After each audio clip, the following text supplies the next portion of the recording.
निक्के निक्के बच्चे जी बच्चों वास्ते आए वधे आए पे ते बीमार बंदा पे कोई मजदूरी नहीं कर सकदा पे ते इस वास्ते आया पे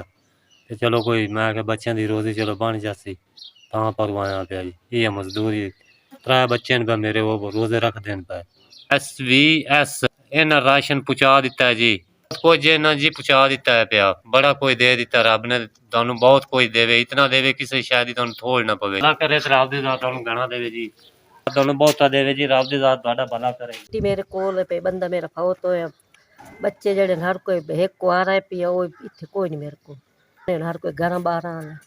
बच्चे न पे एक मेरी कुड़ी है वो यतीम है पे अबू दा फौत होया माई बेवा माई जो तरला करो पे उस उस राशन पहुँचाए अल्लाह उन्होंने ढेर देवे अल्लाह उन्होंने जिद की रखे अल्लाह नमन रोया रखे अल्लाह आबाद करने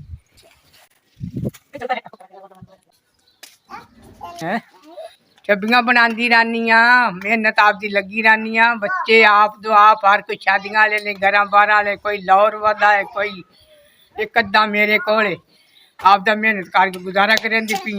वाह मैनू गैठिया बन गई आई नहीं आराम आया अल्लाह पाक उन्हें आबाद करे अल्लाह कमजोर है ना तबीयत मेरी वाल नहीं रही ते बिरावां कोल आई वधियां मैं जेड़ा कुछ मिलिया वंजी बच्चे ना कोल वधियां बिरा हैं बिरा दे यतीम बच्चे उन्हां दे कोल एक उन्हां दा आसरा बनी वधियां आई वधियां SOVS सामान पहुँचाया इन्हें अच्छा अल्लाह दी जात अल्लाह उन्होंने तंदुरुस्ती रखे अल्लाह उन्होंने उम्र वड्डी करे अल्लाह उम्र दराज करनी 2 बच्चे नाल हैं